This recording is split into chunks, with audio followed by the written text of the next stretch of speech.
Selamat pagi Bapak Ibu yang kekasih di dalam Tuhan Yesus Kristus. Pagi hari ini saya Eko Wayu Suryaningsih kembali menyapa dengan kebenaran firman Tuhan yang terdapat dalam Mazmur 31 ayat 13 dan 14. Mazmur 31 ayat 13 dan 14. Sebab aku mendengar banyak orang berbisik-bisik, ada kegentaran dari segala pihak. Mereka bersama-sama bermufakat mencelakakan aku. Mereka bermaksud mencabut nyawaku. Tetapi aku, kepadamu aku percaya ya Tuhan. Aku berkata, Engkaulah Allahku. Amin. Bapak, Ibu, dan saudaraku yang kekasih di dalam Tuhan Yesus Kristus, ada dua pengalaman yang pasti dialami oleh setiap orang, yaitu dua peristiwa besar ini adalah kelahiran dan kematian. Dimanapun kita tinggal, tingkat kematiannya sama, 100%. Semua orang pasti akan mati. Dan Alkitab memberitahu kita, tidak ada yang dapat hidup selamanya.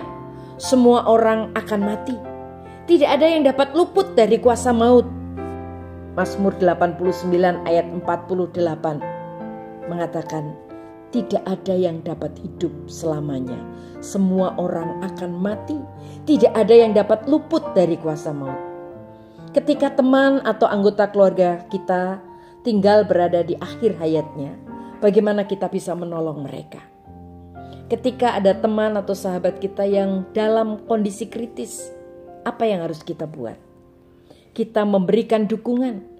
Kita perlu memahami apa yang sedang mereka alami.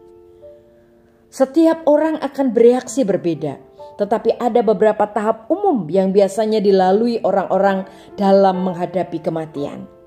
Tahap-tahap tersebut adalah 5 tahap kesedihan.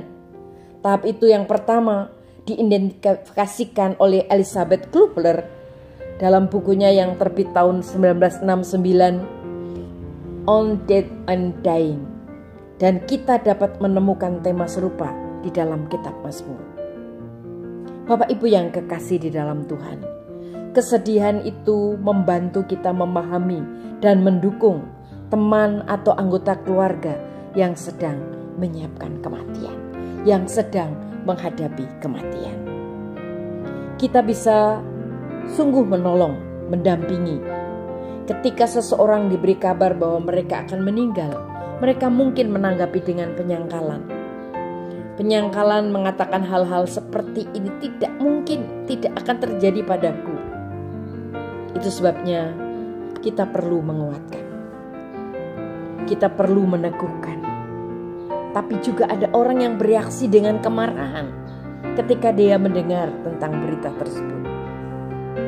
Tetapi Bapak, Ibu, dan saudaraku yang kekasih di dalam Tuhan, di dalam Mazmur 39 ayat 3 dan 4 dikatakan, aku menjadi sangat marah di dalam, dan ketika aku memikirkannya amarahku berkobar-kobar. Maka aku berkata, Tuhan, beritahukanlah kepadaku kapan akhir itu akan datang dan berapa lama lagi aku akan hidup. Beritahukanlah kepadaku berapa lama lagi aku akan hidup. Bapak, Ibu, dan saudaraku yang kekasih di dalam Tuhan, bagaimana kita mendampingi orang-orang yang sedang menghadapi kematian. Tidak semua orang dapat melewati semua tahapan ini, dan tidak semua orang dapat melewati secara khusus di dalam hidupnya. Namun memahami kondisi dan keadaan seseorang, kita dapat terus menolong. Memahami yang mereka alami dapat membantu kita lebih dekat dan mendukung mereka saat mereka sangat membutuhkan. Bagaimana dengan kita saat ini?